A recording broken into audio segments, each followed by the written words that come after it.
As I found myself coming to terms with my single status as I'm approaching my 30s, I've realized I need to start dating again. But with a global pandemic and a cultural revolution taking place at the same time, I decided to venture out into the World Wide Web to find a suitable match.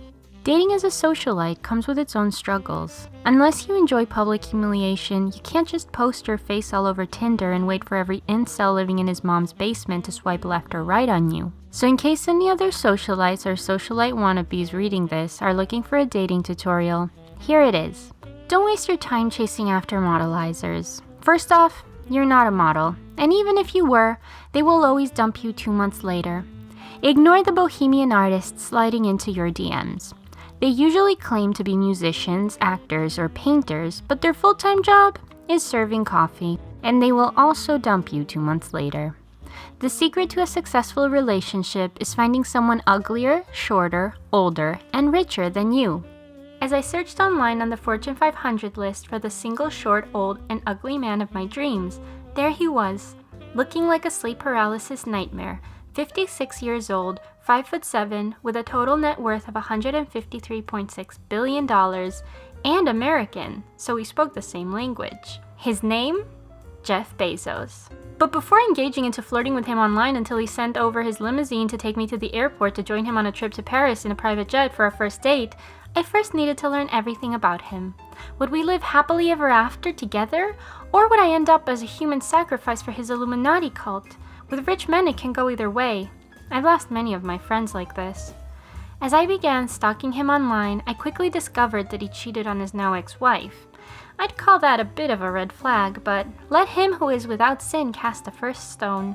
He's also a big fan of Thomas Edison, which is the guy that did not invent the light bulb, which is interesting and also confusing. I also noticed he has a demonic laughter, and I'm not sure if I find it endearing or proof he owns lampshades made out of human skin. He's also the founder, CEO, and president of Amazon.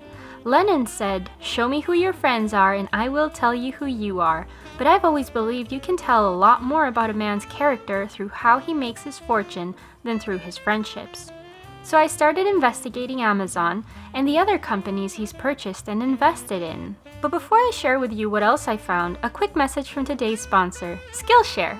Skillshare is an online learning community with thousands of inspiring classes for creative and curious people.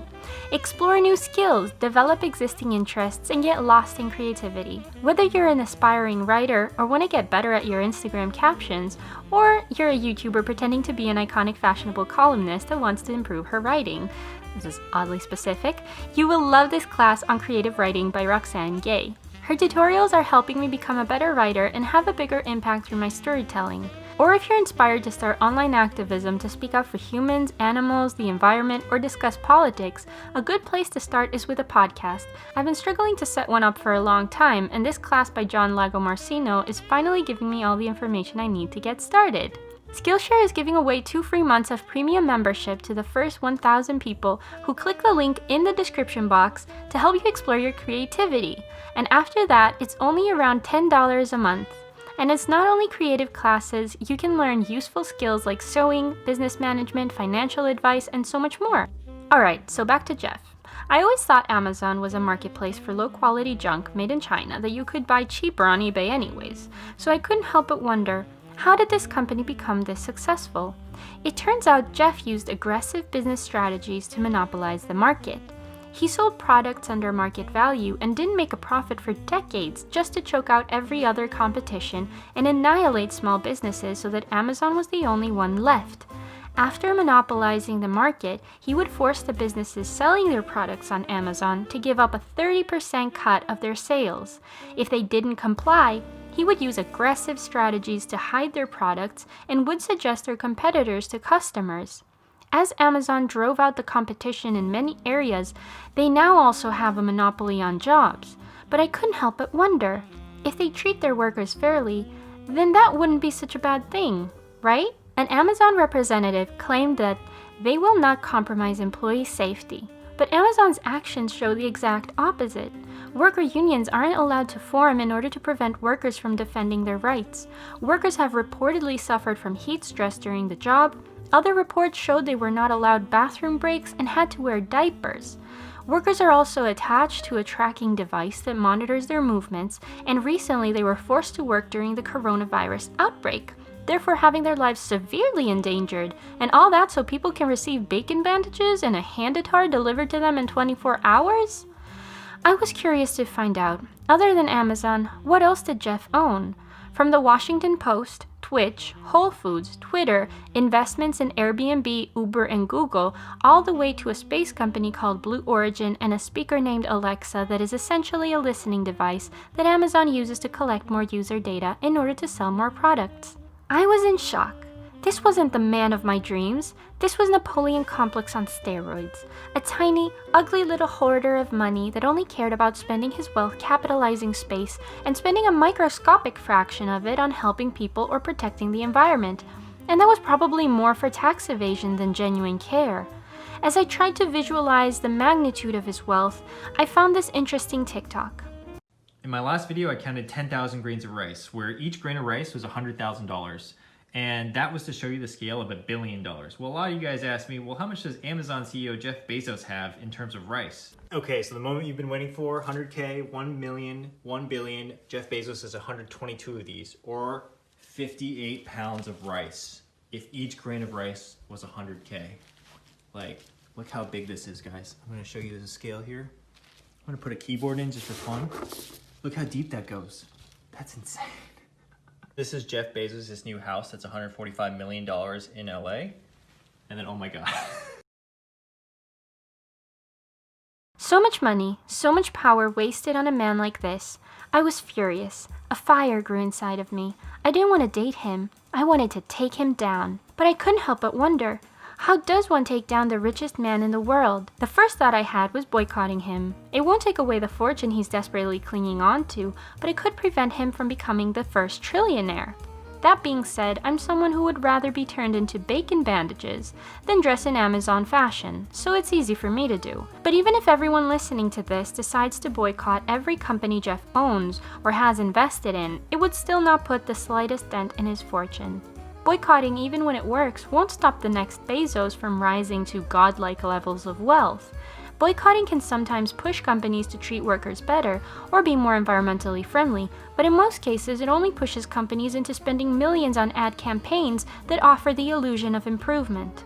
I've come to understand that it's not Bezos that is the problem, but the systems in place that allow people like Bezos to succeed. As long as labor exploitation is rewarded, and as long as environmental destruction is more affordable, that's how businesses will operate. As long as small businesses are forced to compete against titans, titans will always win, and small businesses will keep failing and becoming fewer and fewer as monopolies take over. Monopolies allow total control of the market, its prices, even the labor force, and it often leads to overwhelming political influence and products of lower quality. So here are a few solutions that I think might work better. Higher taxes for corporations and the rich. Amazon paid only 1.2% tax last year. That's absurdly low compared to the 14% average Americans pay. Taxes should get exponentially higher as wealth increases and used to fund education, health, and other public services that help improve the quality of people's lives. Not voting the rich into power. They have a vested interest in protecting their wealth and increasing the wealth of their investors. If they are part of the top 1%, why would they ever care about us in the lower 99? Getting corporate money out of politics. Politicians should not be able to be bought out by corporations. Their job is to serve the people, not the highest bidder of their electoral campaign. Increasing the minimum wage and increasing taxes on corporations that outsource the manufacturing of their products to countries with cheaper labor. Companies should not be financially rewarded for creating more unemployment and exploiting the cheap labor of corrupted countries with no labor protection laws. Another way is through building a strong labor movement and making banning labor unions illegal, so giving workers the power to defend their own rights. Another way to prevent more Bezoses from popping up is through wealth redistribution, through land reform that transfers ownership of land in a Robin Hood style, of taking from those that have more than they need and giving it to those that have none. Now I know what you're thinking here. I couldn't help but wonder it myself. How is it ethical to take land from someone? They earned it. It belongs to them. It's theft. But I've come to realize that's not the case. The wealthy have hoarded disproportional amounts of land that has been passed on from generation to generation. The wealth generated from renting that land out is used to purchase even more land. In the UK, less than 1% of its population owns 50% of the land. This hoarding of land leads to the rise of land and property prices to the point where normal people can no longer afford it. Housing should be a human right, not a privilege. Besides, if somebody owns 30 properties, then they have approximately 29 more properties than they really need. While in the US alone, there are more than 500,000 homeless people. If we don't start becoming involved politically through voting and demanding change, Jeff Bezos will soon become the first trillionaire. With that much wealth, he will have a disproportionate amount of power over all of us, and judging by how he's operated his business so far, he doesn't seem like he will show us any mercy. The most concerning part about this is his space program. With private companies gaining more and more access to space, it's yet uncertain the impact that will have on the future and what amount of power and opportunities that will give him access to. Some say private space companies like Jeff Bezos' Blue Origin and Elon Musk's SpaceX are trying to colonize space in the event of a catastrophe here on Earth taking place. But that's not what I think. The climate crisis is a catastrophe happening right now, and even though in 2019 Jeff donated $10 billion to himself, to the Bezos Earth Fund, that money doesn't even begin to cover the environmental damage caused by his own business. Instead of saving the planet he's been personally heavily responsible for damaging, he's been investing $1 billion every year since the year 2000 into Blue Origin. But why? I believe he wants full control over humanity's next frontier. He wants to mine and extract resources from space using labor that won't be subjected to the labor protection laws of any country. Space is just more opportunities to make and hoard even more money. What fascinated me is his claim that he's a big fan of Star Trek, and it even inspired the creation of Alexa. Perhaps he genuinely was impressed by the technology used on the show, but what completely went over his head is that Star Trek is also a communist utopia. Other noteworthy information I dug up about him is that he was friends with Harvey Weinstein and Saudi Crown Prince Mohammed bin Salman, and also Jeffrey Epstein's madam, Ghislaine Maxwell, was a guest at a retreat hosted by Jeff Bezos in 2018. And if it's true that you can tell a lot about someone by looking at their friendships, I'd say this alone shows a lot about who Jeff Bezos really is. Hey, it's Kristen. Thank you so much for watching all the way to the end of this video, and if you want to help this video get viewed by more people, then you can click the like button, share it around, and leave a comment letting me know. Will you keep shopping from Amazon? Yes? No? Why? Also, a huge thank you to all of my patrons for supporting this channel, and I'll see you guys soon. Bye!